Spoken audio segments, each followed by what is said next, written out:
agnostics, long-haired weirdos, short-haired weirdos, vandals, hooligans. The government, hug the government, love the government, hug the government, love the government, hug the government. Welcome to The Politics Guys, a place for bipartisan, rational, and civil debate on American politics and policy. I'm Michael Baranowski, a professor of political science at Northern Kentucky University. I'm joined today by my conservative counterpart, Cleveland area attorney and defender of freedom, Jay Carson. Hey, good morning, Mike. Hey, Jay, how are you?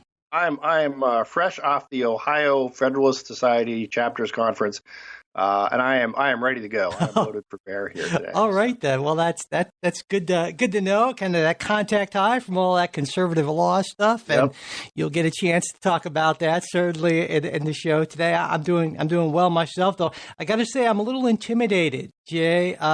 The podcast mixer came that was made possible by listener support, and it is an intimidating piece of equipment and all sorts of capabilities, but I might actually have to read a manual before I start that thing. Are we going to be able to do like wacky morning show sound effects? Absolutely. That is definitely something. I knew that would be something you would particularly for me for years. From the beginning. Yeah. So anyway, so today we do have an awful lot to talk about, all sorts of developments about January 6th committee and things surrounding that, Russia and Ukraine, of course. An anti-lynching law, federal, for the first time in, forever, actually. President Biden's first, real budget that he had a chance to put together, take some time on, and also the Biden administration's response to the various anti-trans athlete school laws in a number of states, and maybe even some listener questions we should be able to get to. So there's an awful lot to do, and we're looking forward to getting right into it, which we will do in just 1 second. All right, Jay, so we opened this week with, really multiple developments surrounding the events of January 6th. First, there was the release of multiple text messages between Ginny Thomas, who's, of course, the spouse of Supreme Court Justice Clarence Thomas, and White House Chief of Staff Mark Meadows. And these texts were part of the over 9,000 pages of documents that Meadows handed over to the House January 6th committee. And when the text exchanges, clearly angry and distraught Thomas, having bought into sort of those baseless stolen election conspiracy theories, urges Meadows to help President Trump. In one text, she writes, help this great president stand firm, Mark, ! Well, that's his job. There right? you go. Yeah. You are the leader with him who is standing for America's constitutional governance at the precipice. The majority texts like that all the time. It's exactly. Biden and the left are attempting the greatest heist of our history. And of course, heist and history are capitalized. In response, Meadows writes, and I love this one, this is a fight of good versus evil. Evil always looks like the victor until the King of Kings triumphs. I guess that's Trump. I don't know. Do not grow weary. Trump or Jesus, but we're not sure. Yes. Do not grow weary in well-doing. The fight continues. I have staked my career on it. Well, at least my time in D.C. on it. So there you go. There was more where that came from. Now, this to me, at least, is disturbing stuff. But what I find even more disturbing is that it doesn't really surprise me at all. The concern here is not just that prominent Republican figures seem to believe crazy things, but to me that Thomas in particular may have at least some influence over her husband, who, as many of us pointed out, was the lone justice who would have granted Donald Trump's request to withhold White House documents from the January 6th committee. And earlier this week, a number of congressional Democrats sent a letter to Chief Justice Roberts and Justice Thomas, calling on Thomas to issue a written explanation for why he failed to recuse himself from the White House records request case. Also asked him to recuse himself from all future cases involving the events of January 6th, and finally requested that Chief Justice Roberts, in their words, commit no later than April 28th to creating a binding code of conduct for the Supreme Court, the only court in the country not currently subject to a judicial code of ethics that includes, 1, enforceable provisions to ensure the justices comply with this code, and 2, a requirement that all justices issue written recusal decisions. So there are other January 6th stuff we'll get to, but I thought we'd start here, Jay. I wanted to get your take on, first off, the text between Meadows and Thomas, Thomas's involvement more generally with January 6th and that Stop the Steal movement, and then finally that recusal issue. Well, I guess I'll start by you should see the stuff my wife texts. No, I've actually gone back and forth on this in a couple different ways, and I think there you can make a legitimate argument about whether Thomas should have recused himself on the records release case. And I've gone back and forth on that. I've come out at the end with the opinion that I think he did the correct thing in not recusing himself, and I'll get to that in a minute. But going back to the texts, I'm not sure what you can say other than, look, Jenny Thomas is a true believer, and I think she was misled. This was early after the election, and if you were to mount a defense for her, which I'm not necessarily doing, but I think that defense would go something like, look, there were these allegations out there. They had not been disproven at that point. Emotions were running high, and she was just trying to make her voice heard to Mark Meadows. And so, look, I think the texts are nuts, right? I mean, it's crazy. But setting that aside, I'm not sure what else that shows other than perhaps Ginny Thomas is particularly gullible, or his drank the Kool-Aid, so to speak, of some of these other folks. I mean, she also recommended that they really stick with the legal team of Sydney. Yeah, right. Yeah, and which they didn't, which was in retrospect a good idea. So I guess I think to some extent these are certainly embarrassing for Ginny Thomas, embarrassing for Clarence Thomas, but I don't see that they have any political import or judicial import beyond that, right? Beyond just as it's an embarrassment and you score some points off that. Let me ask you about that before you move on, because I looked at the federal law on this, right? And it says that any justice, judge, or magistrate judge of the United States shall disqualify himself in any proceeding in which his impartiality might reasonably be questioned. Now, the law then goes on to say that he shall also disqualify himself in the following circumstances, and then there's a list of things like prior direct involvement, potential for financial gain or loss, or having a spouse or close relative. Now, we've talked a lot about legal construction. Now, my understanding in terms of how this is constructed is that when it says he shall also means that first thing about reasonably be questioned is not a list of the instances under which a person's impartiality might reasonably be questioned, but it's also in these as opposed to just this thing. Right. So, yes. And so I think it's certainly reasonable to say, well, could an average person, knowing Ginny Thomas's involvement and her statements and all that, say that, well, she's married to Justice Thomas, and it seems reasonable to me that he might not be entirely impartial on this. Now, Justice Thomas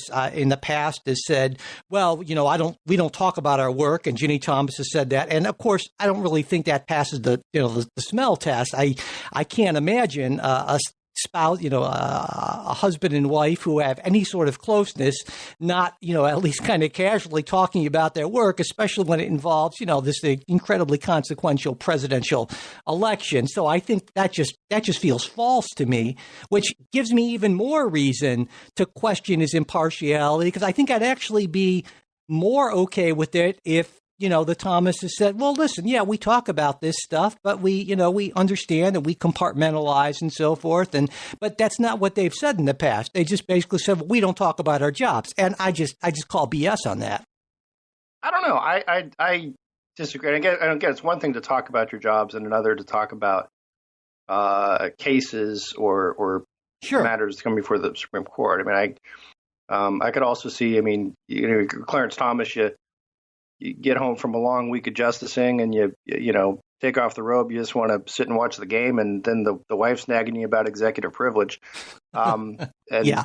Who hasn't been there? And just kind of sort of, I don't know. I just have this vision of he walks home and, can you believe I just texted Mark Meadows? And Clarence Thomas just shaking his head like, oh, geez. But I mean, given how worked up clearly Ginny Thomas is over this, it can't be the sort of thing where it strains credulity for me to think that she would just kind of erect this wall and just say nothing to her husband, right, the Supreme Court justice, about what she sees to be a colossal theft and a huge assault against our constitutional system. And she'd be like, well, he's busy, or, he's had a hard week. Come on. Yeah, no. But my question though is, does that disqualify him because his wife is worked up about the case? Sure. Well, I think it does, in the sense that can he not sit impartially? And I think I would look more at the test of, look, is this something that is there going to be some sort of financial gain or loss for my family based on this? One, do we know that I don't know that we know that he knew. That was terribly parsed, but sure, I get what you're saying. What was in those texts, or if those texts were sent. Right, but I mean, but that's not what the law says. The law doesn't say, he shall disqualify himself in a proceeding in which he might reasonably question his own impartiality. Right. It says in which, his impartiality might reasonably question it's by others. But you can't recuse if you don't know. Right, but sure. What I'm saying is, I don't know if it's been established that he knew that those texts were part of the records that would be turned over. Gotcha. Okay. Right. So, but at the very least, it seems to me reasonable that, given what I think people can potentially reasonably conclude about this, that at the very least, it shouldn't be just, I've decided not to recuse myself, but nothing about that at all. I mean, you would think there would be something, and I think that's part of what the folks who are concerned about this feel like, if there's no kind of statement or explanation, if we're concerned about the legitimacy of the court, and I think we should be, especially in instances where there is some sort of, potential for reasonably questioning impartiality, then I would think justices who care about that wouldn't just be silent, but would issue some sort of a statement kind of explaining their reasons. I mean, I don't think that's unreasonable. Yes and no. Okay. And I want to walk through that because, sure. And actually, this is sort of a funny case. Is we actually had a case before the Ohio Supreme Court just last week. And one justice who I felt pretty strongly would rule in our favor recused himself. And we don't know why. I don't know why. No one knows why. And it's incredibly frustrating. Yeah, I bet. Because people were saying, because it was a 3-4 decision whether to take the case or not. I get that. I wish, that there was some method to do that. The downside you get into that is you sort of then place judges in a position of making arguments in the public about what they should do or shouldn't do. So, for example, Clarence Thomas issues a statement saying, look, I've looked at this. It's possible there are texts from my wife that may be brought into this or that may be released under this order. Nevertheless, I am going to hear the case because I don't believe that, one, there's no criminal liability alleged against her or him. There's no financial thing at play. And again, it's also a little weird because this type of case, right? Because usually if you have a case in federal court, all the parties have to sign these declarations saying, okay, here's all our parent companies and subsidiaries and that are publicly traded. So the judges know, if they might have some kind of conflict or financial interest in something. But in this case, where it's a subpoena of somebody else's records and you don't necessarily know.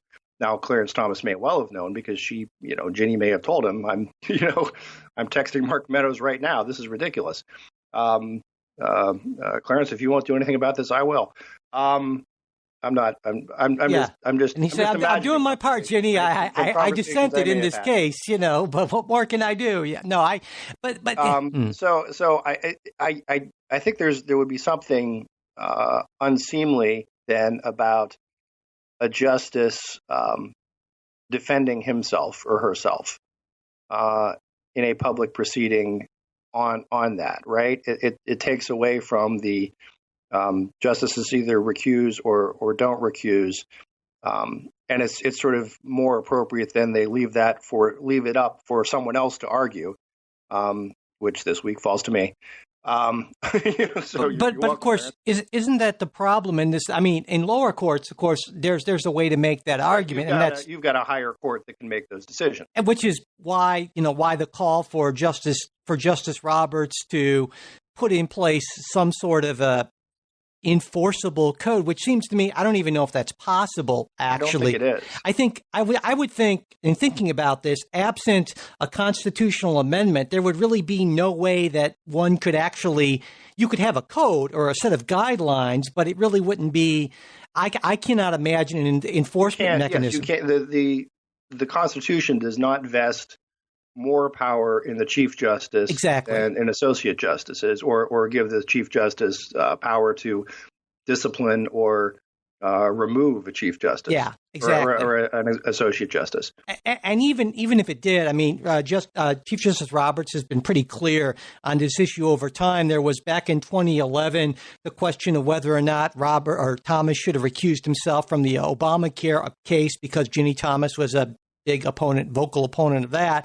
And Roberts wrote, I have complete confidence in the capability of my colleagues to determine when recusal is warranted. Yeah. And then he went on to say the Supreme Court does not sit in judgment of one of its own members' decisions whether to recuse in the course of deciding a case. Indeed, if the Supreme Court reviewed those decisions, it would create an undesirable situation in which the court would affect the outcome of a case by selecting who among its members may participate. And I think that's a pretty good point.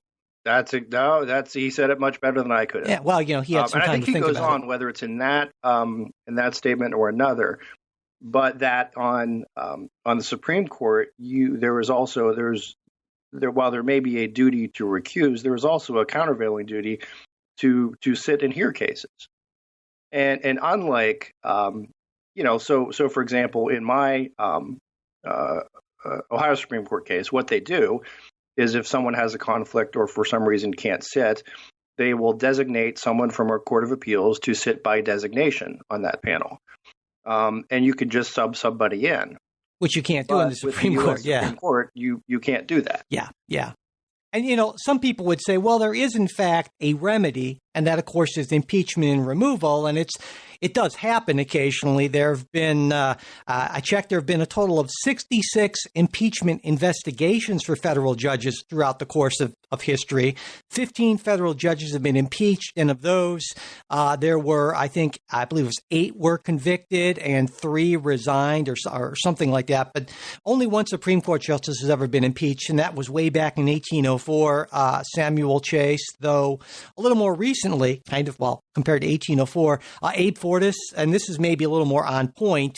He was appointed by President Johnson, and he was an old buddy of President Johnson, and there was all kinds of allegations that he was way too close to Johnson, also some financial improprieties, and he ended up resigning before he could actually get to that point. So it's not entirely unheard of, though it's been, over half a century before that was even a thing at the Supreme Court. So, well, and I'd say those impeachment cases also typically involve actual crimes, wrongdoing. There was the one federal judge from, I want to say it was somewhere in Louisiana, who had like the freezer full of cash that he was, getting from people. And the Nixon case, and I'm forgetting, this is not Richard Nixon, it's Judge Nixon. I'm forgetting what he did, but it's a big impeachment case. But they were actually, it wasn't simply this type of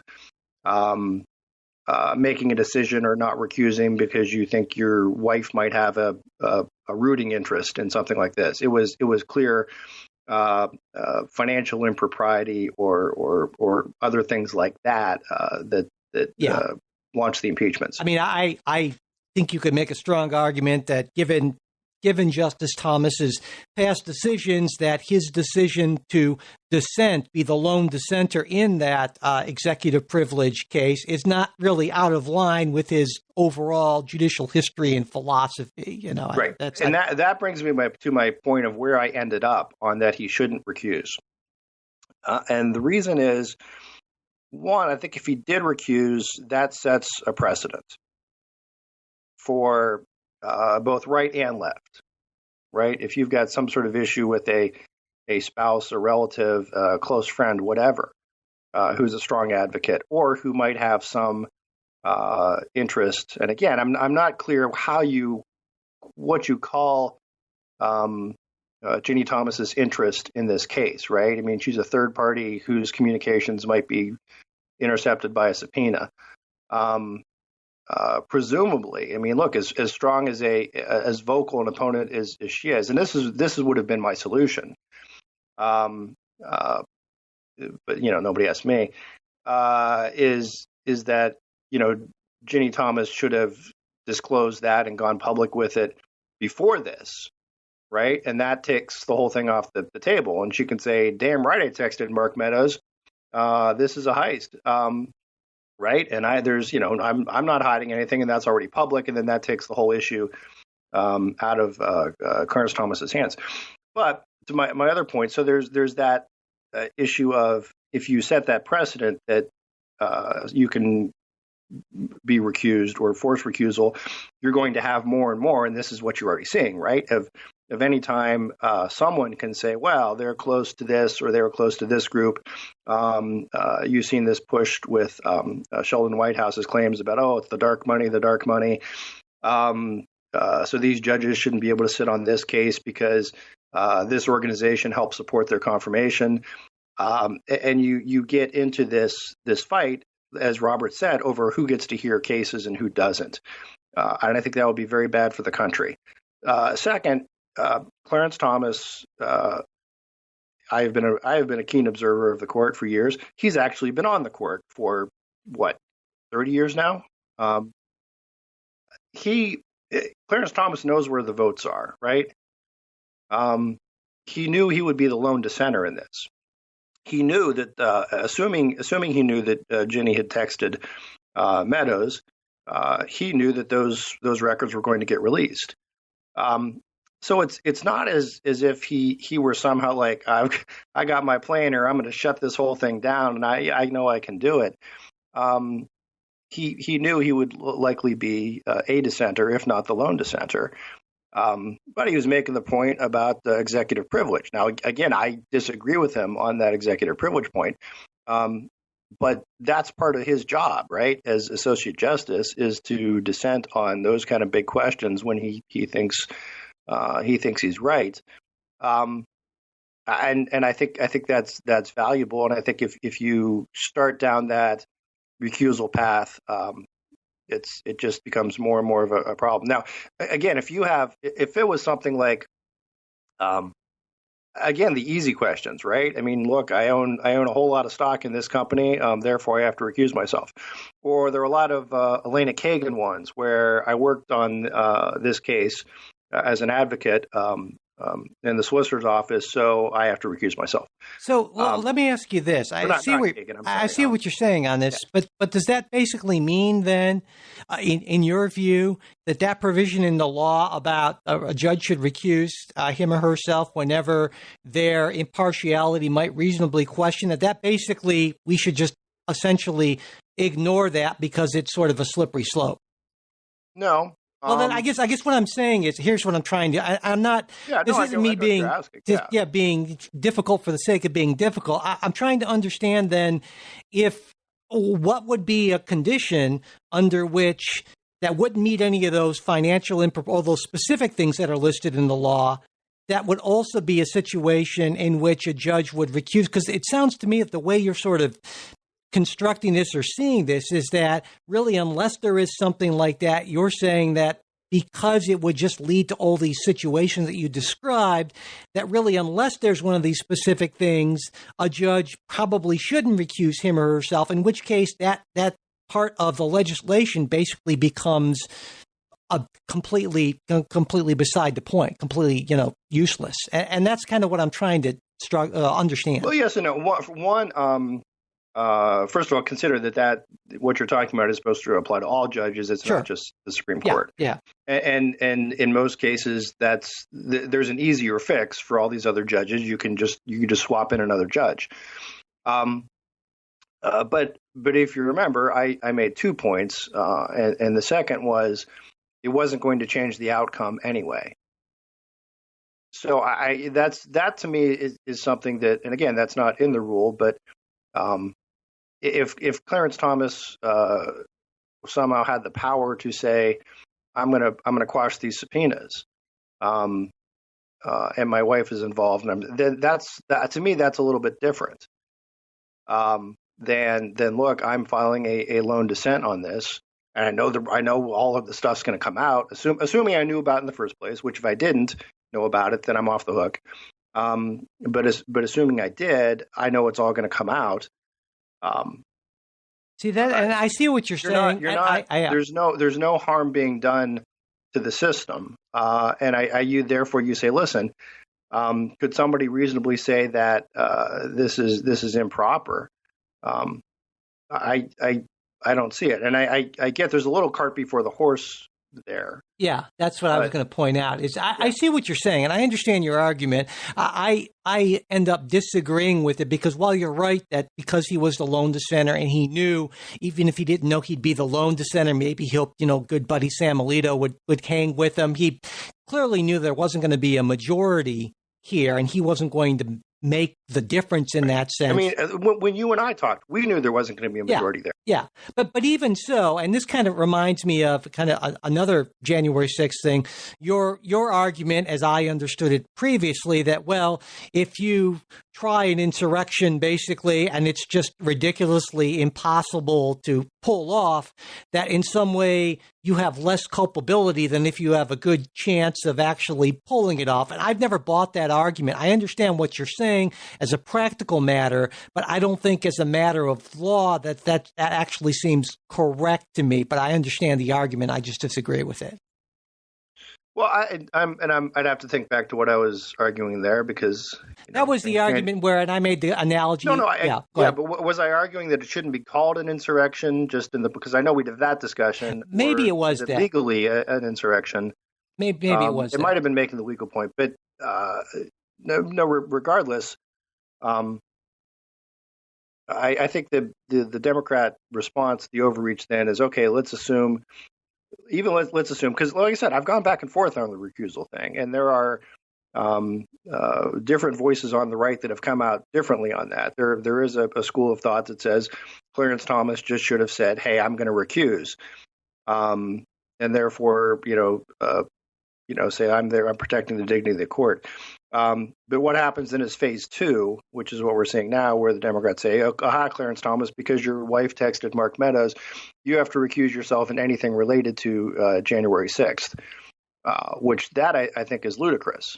No, and like I said, I understand what you're saying, and I respect that it is actually. I tend to call you out on a lot of what I think are not so great slippery slope arguments, but this is a case where I think this is very much a slippery slope, which to me then I would argue that provision in the law actually that I mentioned actually doesn't make a whole lot of sense because it creates the sort of problems that you pointed out and that Chief Justice Roberts pointed out, at least for the Supreme Court. So it's there, but I don't know how useful it actually is. The Supreme Court, I'm going to throw out my little pithy comment here, but it's the problem that we're dealing with the Supreme Court is they're not final because they're right.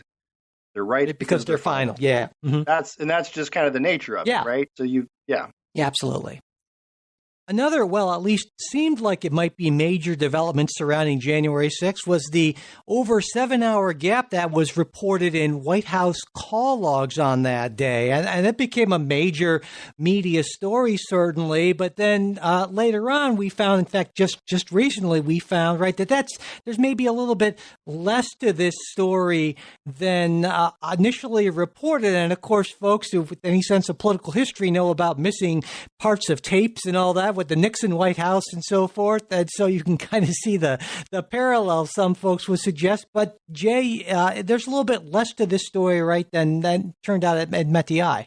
Yeah, the CNN, of all places, even reported that the gap can be explained because the records they're looking at were records that are logged through the White House switchboard. And as CNN explains, and I'll take their word for it, if they're placing calls through from the president's residence in the White House, it automatically goes to the switchboard and is therefore logged and recorded. If he's making calls from the Oval Office or other places in the White House from a landline there, it does not necessarily go through the switchboard.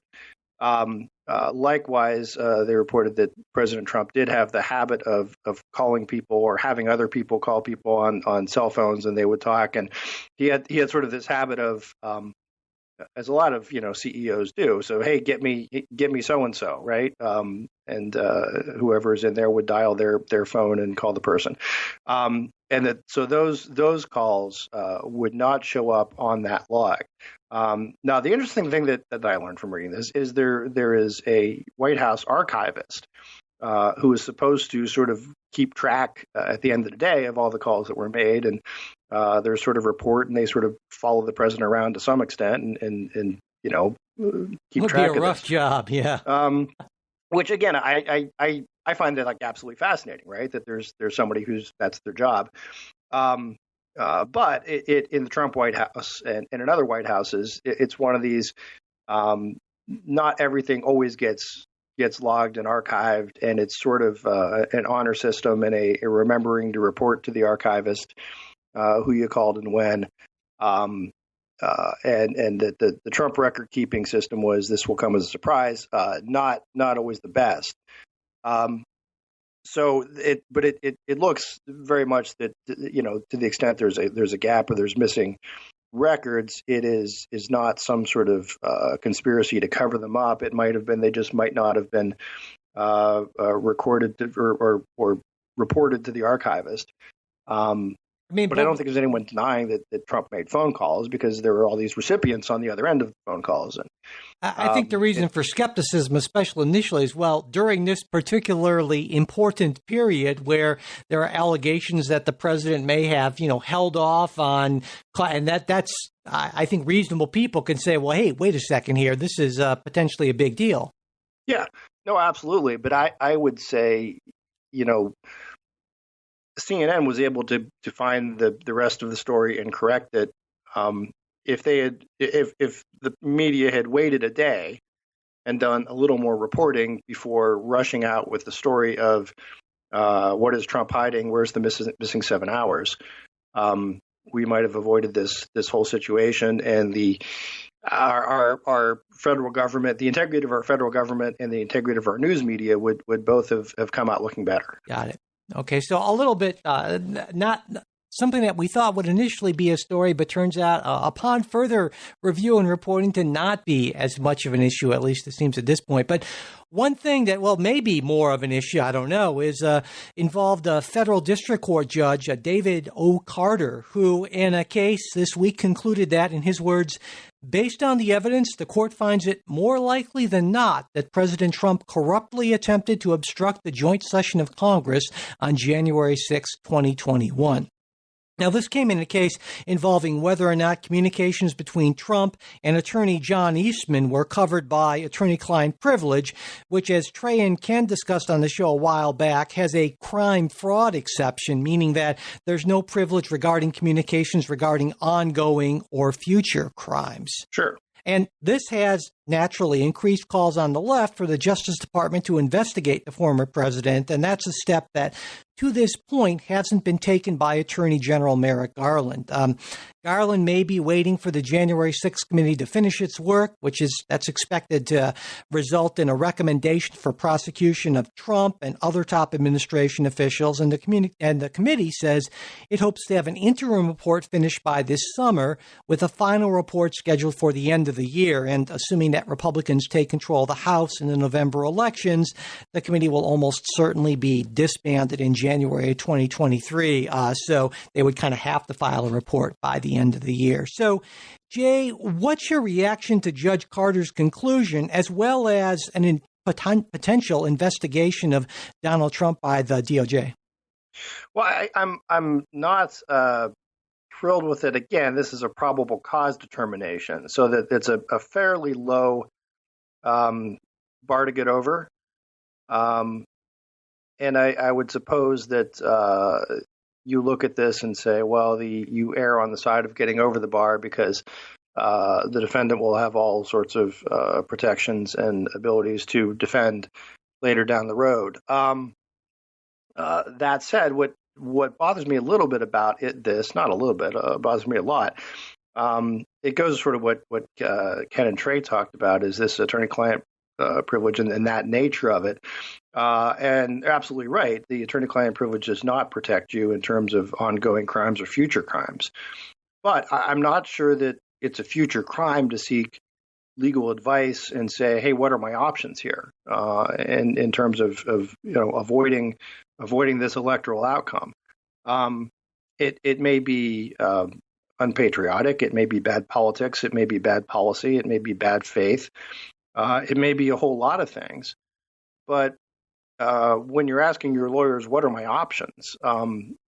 That's necessarily, I would think, that's the right way to do it. Now, again, those attorneys can say, hey, well, look, we got this goofy statute from 1872, and maybe we got a shot there.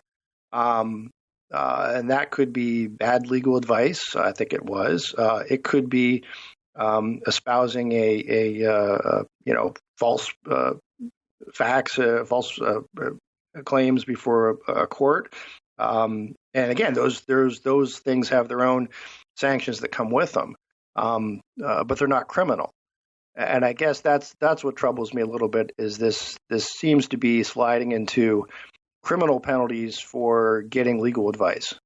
Yeah. Well, And look, assuming unless if the legal advice is we should incite a mob to storm the Capitol and kill Mike Pence, yeah, then no, that would be bad advice, and it'd also be not privileged. Right. Okay. But if your claim is, I think we can make a case that Mike Pence can reject these electors, and then it would go to the House of Representatives, and it would proceed from there. Again, that may be a very dumb position, terrible legal advice, but it's not criminal. Right. Well, any more so than so many other, Al Gore telling Al Gore, look, I think you can challenge these butterfly ballots. Yeah. Well, and I think there are two things here, right? That the judge is suggesting that there was an attempt to obstruct the count and not to sort of violate the law. And I mean, that to what extent are you inciting a riot or that? And that's a debatable thing. And as you point out, that the standard of proof is much lower in these cases than it is if there were like a criminal trial or something like that. Well, this is just the preliminary step, right? This is the equivalent sort of applying for a search warrant. Yeah. So the standard's a lot lower. Yeah. But I think, certainly given, it seems likely to me, very likely, right, that the January 6th committee is going to suggest that there are specific crimes that Donald Trump committed, in which case, since they don't have the authority to indict or try, right, that would have to go to the Department of Justice. And I mean, what do you think about that? If they make specific claims, is that something that the Department of Justice should investigate, or should they just say, well, no, we don't do that? Well, it depends on the claims, right? And depends on the proof. As a matter of policy, if I'm the Department of Justice, if I'm Joe Biden, I would be extremely, extremely hesitant to seek to indict a former president, absent some really significant proof. And to me, it doesn't look like they have that right now. Maybe they will later. But if you remember, there was the chance of lock her up, when Trump was running against Hillary, and Everyone was aghast at how terrible that was, and Trump even backed off that, said, no, we're going to beat her in the election. And he didn't try to lock her up. So this would be telling, I guess. And I guess my concern is, do we start getting into, thought crimes, right? Again, inciting a riot or planning to overthrow the government is obviously criminal. When politicians on both sides for centuries have said, well, we have to fight like hell. Well, that doesn't, and I think there's something to it. Now, there are other potential crimes that are being investigated by the Department of Justice, including they're looking into false statements or false filings by those fake electors, right? Because that was, of course, all part of, we talked about Eastman, all part of Eastman's suggestion that what you do is it was 7 states, you file these fake electors, and you find some, usually party officials, party chairs, state party chairs, say, yes, these are in fact, real electors. And then Mike Pence says, well, we have competing electors, and we're going to not appoint these electors because there's a problem with them. And so of the electors that we have, oh, look at this, Donald Trump has more of the rightfully appointed electors, so he is president. And that, of course, was a crazy, completely wrong, unconstitutional scheme that didn't happen.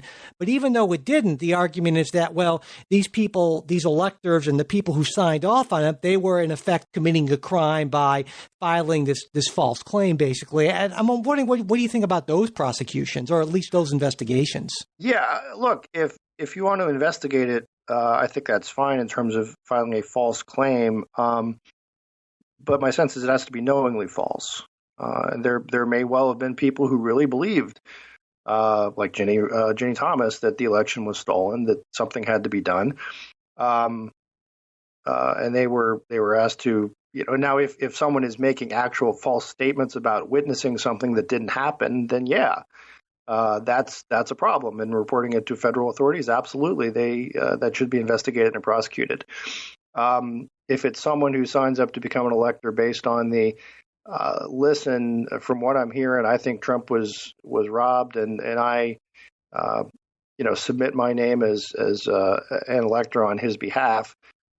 Again, that may be a bad plan, but I don't see the criminality unless there's a knowing misstatement to federal authorities. The old George Costanza line, it's not a lie if you believe it. Yes. That to me, that's the problem. Is you get that intersection of sort of crazy and criminal, and kind of it's hard to sort of judge, and especially given the fact that I think you're right that setting this sort of precedent of potentially criminalizing election activity, even if it is kind of right up to the line, that makes me a little uncomfortable too. And so while I certainly think that Donald Trump has played fast and loose and pushed right up against a lot of lines, I certainly would be hesitant to, if I were Merrick Garland, and I think he's taken the right approach here, because he has seemed very hesitant, I think, to really politicize this to the extent that I think a lot of folks on the more progressive left are calling for. He would have made a fantastic Supreme Court justice. Too bad no one ever nominated. Oh, wait a second, actually. Anyway, okay. Well, I could make a crack about it. Look, it's a lot easier to go after parents yelling at school boards than it is a former president. But, but I won't. Oh, thank you, Jay. Okay. Let's move on to something entirely different here. Russia and Ukraine. We haven't talked about Russia and Ukraine yet. Over the last week, well, it's been another eventful week, as unfortunately, I guess, right?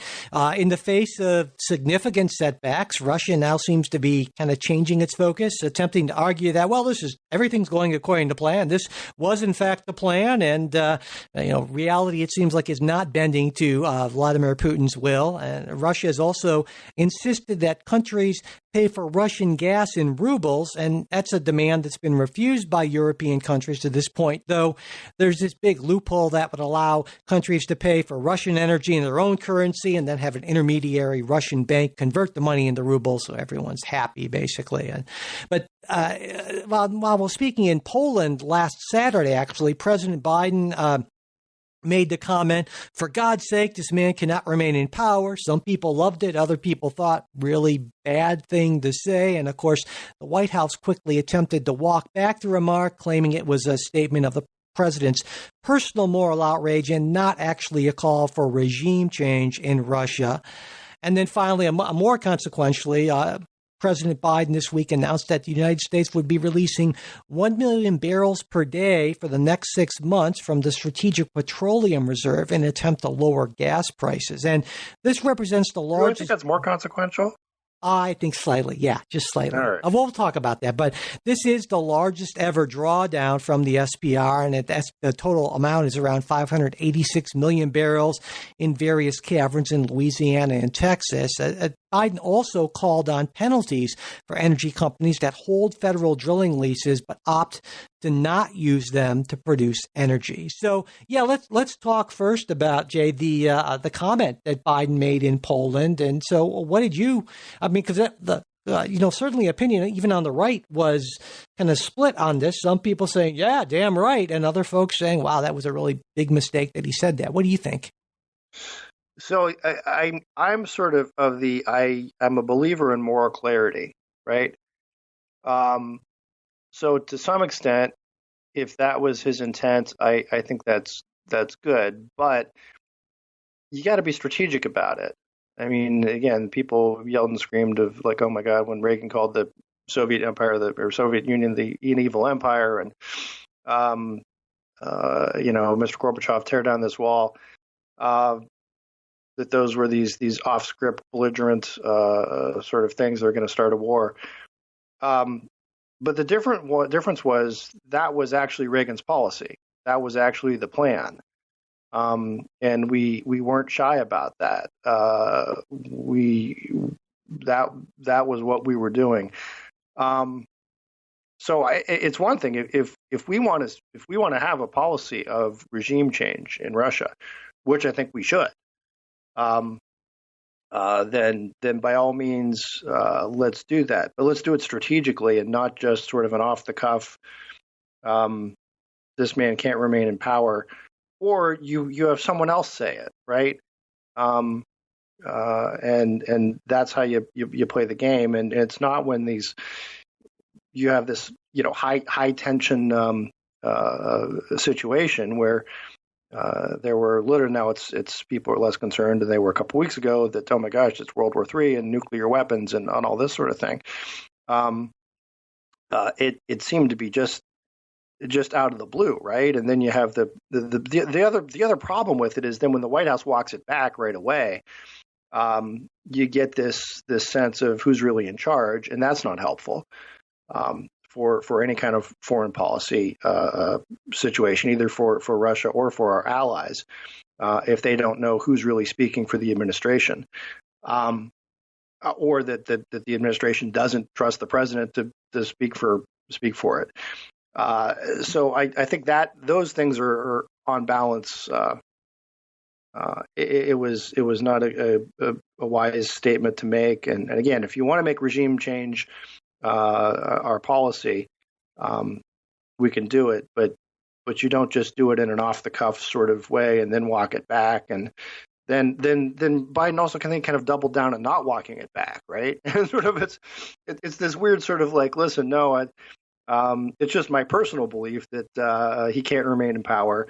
But what that's just me talking, not the president of the United States. Right, sure. No, I think when you're the president, you can't have it both ways. I mean, if you're like us and you're on doing a podcast on Saturday mornings, I can absolutely say Vladimir Putin should be removed from power, and that is my stance on the matter.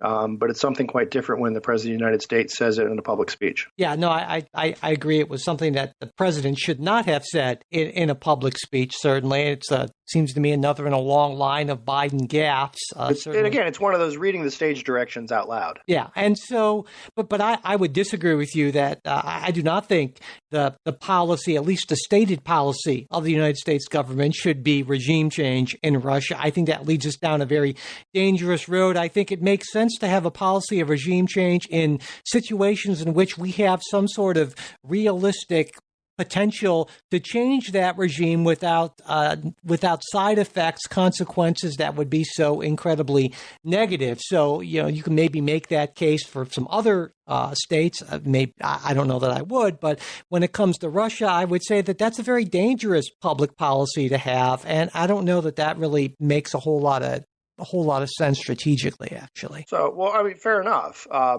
And again, my position. Let's put it this way: don't you think that is our policy, though? No, I don't think it's our policy. It would be no. I think I'll make a distinction. It is our preference. Certainly, Right. we would be happy if Vladimir Putin were no longer in power. But in terms of a policy, Right. to All me, right, a policy. yeah. So yeah, I would say that it is the preference of the United States that Russia be democratic and not be ruled by a corrupt, evil, mass murdering, genocidal dictator. Yeah, absolutely our preference. That's a fair distinction. Okay, so then we kind of probably agree on this. That's our preference, but we're not going to attempt to put that preference into effect through any sort of direct means, basically. We're not going to be, say, like trying to poison Putin when he comes outside of Russia, like Putin would do, apparently, for pretty much anyone when he gets even his Europe. buddies, yeah. Exactly, sort of thing. So, okay, so we don't really disagree on that. What about the release of the oil from the Strategic Petroleum Reserve? I wonder if we disagree on this. What did you think about that? Yes and no. I'm like, look, so often presidents use the Strategic Petroleum Reserve to lower gas prices just before an election, which is not what it's meant for. But in this case, this is actually a strategic use in a strategic situation. So I'm not opposed to it because I think this is the kind of time that you need to do it. People have pointed out, though, that the release that he's proposing, we don't even necessarily have the capacity to release all that as quickly as he would want because we don't have the pumping capacity and refining capacity, I guess. So it's going to take some time for that to happen. So I don't know that there's going to be an immediate drop in gas prices. I think there's going to be sort of that looking at, okay, there's something coming down in the future in the pipeline, so to speak. But it's does it move the needle substantially on gas prices? I don't think it does. But if we're let's put it this way: if it is a strategic petroleum reserve, now would be the time. Yeah, if you're going to use it, I mean, that's the whole point of having it, right? And I think anyone who thinks for these kind of situations, exactly. Yeah. Clearly the administration felt the need to do something, right? And this is something to do, even if it's not going to have a whole lot of an effect. But I think this idea, the larger problem, it seems to me, and to a lot of folks, is that it doesn't address the fundamentals, and is that U.S. energy companies can't just flick a switch and produce more energy, right? It's a long-term, it's an expensive process in a global market that's oftentimes very volatile. Also with, and on the left, we should be honest about this, an administration that's working, or we hope is working hard to decrease demand for fossil fuels in the medium to long term. So put yourself in the position of a U.S. energy company, and the president. Yeah, well, there you go. So, I mean, the president's saying, "Damn it, drill more." You're like, well, why would we invest in all this when it seems like the larger environment is really negative toward this sort of thing? And so, well, when you just told us when the first day you came into office, you're not renewing all these leases, and you're not going to grant these leases on federal lands and all that sort of thing. Yeah, and I'm okay with this because I think I recognize that a transition from fossil fuels to more climate-friendly alternatives, this was never going to be a smooth transition unless I think it happened so gradually that in the view of a lot of folks, including I would say the majority of climate scientists, that transition would be too slow to prevent the sort of environmental climate concerns that a lot of people have. I mean, it's that's just inevitable. And of course, when you factor in this, with Russia being such a huge energy producer, that's going to make it even more difficult. But the fundamentals, this doesn't change the fundamentals. And the administration is trying to move away from fossil fuels much more so than the Trump administration, certainly, or any Republican administration. I think that's a good thing, but that creates a short-term problem for the Biden administration right now. Well, I think it's more a long-term problem, right? Because I see what you're saying. Sure. as you said, yeah, this it's not like flipping a switch. And a lot of these companies will likely say, listen, why on earth, Joe Biden, should we bail you out now? Um, After you essentially accused us of destroying the world and tried to shut off everything, and you had a Federal Reserve nominee um, who was threatening and thought it were well, not threatening, but thought it'd be a good idea to use the power of the Federal Reserve to direct money away from energy companies, away from this kind of investment. And now, literally, 2 weeks later, you're demanding that we go and drill to save your bacon from high gas prices. You can see why energy company executives might say, look, Joe, we've had enough, because what'll happen, right, is as soon as they do this and gas prices come back down, is Biden will step right back up and say we got to get rid of fossil fuels. These people are enemies of the world and horrible, terrible people, and they ought to be sanctioned, and their ability to bank and get loans and all that should be curtailed, and et cetera, et cetera. And I think he's right about that. I mean, not that they're evil people, but those other things. But again, that creates that creates an understandable incentive for these companies to not invest a whole lot of money in drilling, certainly, and increasing capacity. And I think we both agree about the rational, reasonable reaction of the oil companies. What we disagree on is whether or not sort of the underlying policy of the president is a good one. And we've talked about that disagreement a number of times. Well, let me just throw in one more thing on that, and that is, if there were to be an argument of the reasonable ramp down, right, that we recognize, listen, we need fossil fuels to keep us going in the transition in at least the 20 to 50 year horizon. But this is going to be part of a larger, longer transition to renewables, which is something else you had pointed out in one of the pieces you sent me this week. Although a lot depends on things like rare earth elements that are by definition rare, but the Chinese of all people have them. So you're maybe substituting one problem for another there, but the political incentive for Biden and for Democrats is not to say, again, this is universal to all sides, right? Nobody takes the street and says, what do we want? Incremental change. Yeah. When do we want it? Over the next 10 years. Yeah, exactly. Yeah. Instead the demand is, we need to do something right now because this is apocalyptic. If we don't pass this bill, the world will end in 10 years and the seas will rise and, Capitol Hill will be underwater. That was what a prediction made in 1988. It's still dry, but, so that's, I think that's the problem is these companies know the energy companies, by their nature, have to think long term, right? They have to think on that 20, 50 year horizon because they look at the investment they're going to make, how long it's going to take, the lifetime of a well, all those sorts of things. Whereas politicians, and particularly those on the left, look at the next press release. Yeah, no, absolutely. Absolutely. And so those two time frames definitely can create some, real issues because it's not like, well, you're Exxon and you get a federal oil lease and then a week later you're sinking a well. I mean, that's not how it works at all. It's going to take years, and then the idea is also the time for you to recover that investment. You're not going to recover that the first week. It's going to be over.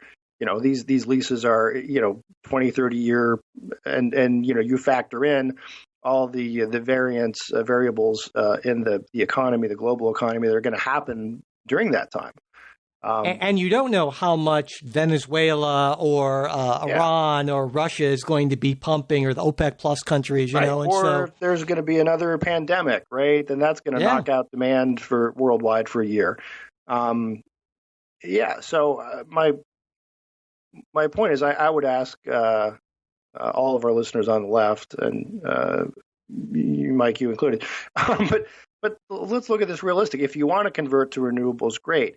But the calls of doing so immediately are both unrealistic and unhelpful. So. Yeah, I would say with all due speed, but that isn't certainly immediately. And even then, I think there are just going to be inevitable problems. And I often don't find myself agreeing with Joe Manchin, but he made that point I think a few weeks ago, saying like, well, right now we're dependent on these countries for what have you, but what if we're dependent on other countries for battery parts or things. Lithium. And then that's, these are important concerns that need to be, we have a strategic petroleum reserve, but do we have a strategic rare earth metals reserve? Well, not so much really. And these are the sort of things that take time to kind of work out and so forth. And of course, it's frustrating to a lot of folks like me on the left because we feel like these are decisions that have been put off by administration after administration, Congress after Congress. And we kind of have to rush these things if a lot of the concerns of the climate scientists will come to pass. And as you point out, and you enjoy pointing out, I know there have been some crazy concerns they tend to way be out there, right? But of course, then there's that tail risk of, well, what happens if the consensus actually is right on these things? Well, we're pretty screwed then, And so that's I have said before on this issue, you are far more optimistic than I am on this one. So, all right. Well, that brings us to the end of our regular ad-free or ad-supported segment. And if you are a Politics Guys supporters, you will be getting the rest of the show in just a minute here. We're going to be talking about the Emmett Till anti-lynching law, President Biden's budget, the Biden administration's response to those anti-trans laws, and also some listener questions, maybe all of that in just a minute. If you're not a supporter, just a quick reminder, full episodes, they're ad-free. They run around 2 hours. They're available to our Patreon supporters.